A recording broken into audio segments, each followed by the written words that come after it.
Magandang Ohoyet Novi Makovi. My name is Novi Makovi. I am Hupa Yurok Karuk. I am an enrolled member of the Hupa Valley Tribe in Northern California.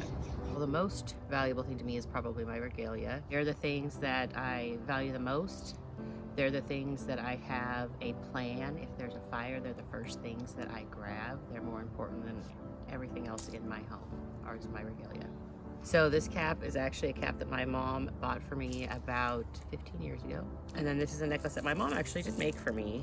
And it has dentalium shells and clam shells. So in the Hupa area, the dentalium shells were our money.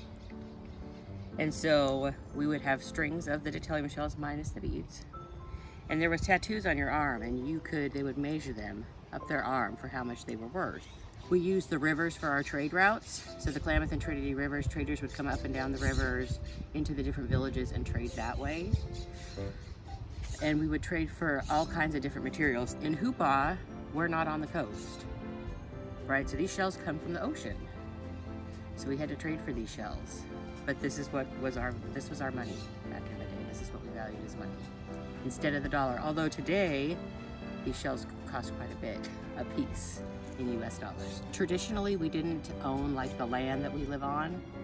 We owned our regalia and we owned our songs. So I'm gonna sing a song for you this is my song.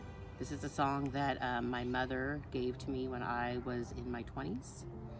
And it's used for we call the flower dance. It's the coming of age ceremony, and we do those in our area. Henno, henno, henno, henno, oh henno, henno, henno, oh henno, henno, henno, oh henno, henno, henno. That's my song. It's a song that I sing in ceremonies, in the flower dance, the coming of age ceremonies for the young women in our area. Now, on the occasion that my sister were to sing that song, say in a ceremony, which she does have permission to do, right? So if you're gonna sing somebody else's song, you have to have permission to sing their song. And then it's really important where we come from to acknowledge whose song that is. So if my sister sings that song, if my mom sings that song, they always make the acknowledgement that that's my song that they're singing and that they have permission to do so. Because songs are something that we did own, right? We might not have owned the land, we didn't own the rivers, we didn't own property. Our property was our regalia and our songs. Our traditional ceremonial regalia for women in Hupa consists of a buckskin dress with lots of natural materials. So one of the things about being an Indian is we used the materials that were available to us in our area, which is why different tribes have very different looking regalia. They have different looking basketry. It's because we're all different people, right? And so it's, yes, we're an individual race, but we're also, every tribe is different. And we traditionally would have utilized what was in our area. So in the Hupa area, we had what we call maple bark skirts. So we would strip the bark off the maple tree into like ribbon-like strips and tie that around, and that was our work skirt or our everyday wear. And then the regalia, which my Aunt Lois Risling refers to as our dress-up dress, was what we would have worn in ceremonies. My great-grandmother, when she came down the river from the Orleans area, or the village of Penumnik, she came down the Klamath River, up the Trinity River, to the village of Metdilding. She was married there, and she wore her traditional dress-up regalia dress. I have made several regalia dresses for my daughters. The materials that we use the buckskin, right? So it's spray and tanned hides. We use shells. Now we don't use dentalium shells on the dresses because they're fragile and they will break. But we do use clam shells, abalone shells, lots of pine nuts, because we live in an area where pine nuts were abundant. And also a bear grass braid. So bear grass is something that grows in the high country of the area that we're from. So it's something that we gather, we braid, and we put those on our dresses as well. Again, like the dentalium shells, the abalone and the clam shells, all the shells come from the ocean. So those are things that the Hupas would have traded with the Yuroks because they are the coastal people of our region. Traditionally, we would gather the materials, trade for the materials, and it's amazing, and I still don't fully understand how my people would have processed the materials hundreds of years ago without a drill press, without a grinder, but they did.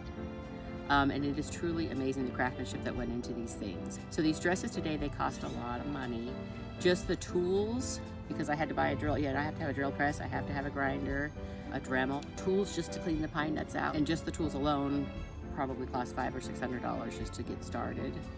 The hides for the dress cost several $100s a piece, and depending on how big or small maybe you are, if you're really skinny, you need less hide, but if you're a regular sized person or a bigger person, you would need more. And all the shells that we have to buy. So the shells, these shells today are like $1.50 to $2 a piece for one Dentalium shell. On this necklace, there's 1, 2, 3, 4, 5, 6, 7, 8, 9 strands of Dentalium shells, right? And even if they were $1 a piece, that's hundreds of dollars in just a necklace.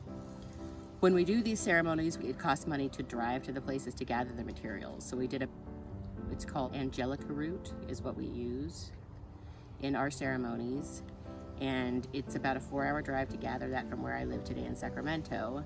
And then we also have to, well, we don't have to, but we choose to get an Airbnb. And then so it's gas and then time and accommodations and everything to just for one gathering trip is several $100s. And then purchasing all the materials, even if you cut the materials yourself, those are additional tools. You know, to cut the abalone, you need like a tile cutter. So there's just different tools you have to have if you're gonna do it yourself. And if you purchase things, they cost hundreds of dollars. So the dresses completed and finished are definitely worth several thousand US dollars today each. The thing I value most in my life, as far as material possessions go, is gonna be my regalia. And so there's something that that I personally take really good care of. So storing properly is a huge deal. We generally don't store things in plastic. We store things in wood or other types of boxes that are not plastic, because the plastic stuff tends to make stuff hot and sweat, and we don't want things to be moist. There's pieces of regalia that are hundreds of years old that still people are using. The dresses that I make, I would like to be around for, I would like my great-grandchildren in several hundred years, great, to be still wearing the dresses that I made.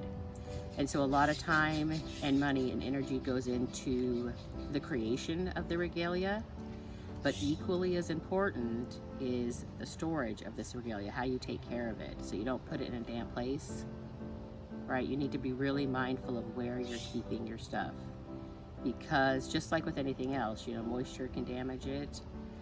Insects can damage things. You know, if there's a fire, you need to have access to be able to get stuff out. Or I do know people that keep things in fireproof safes just in case there's a fire, because these things are the most important thing to a lot of people.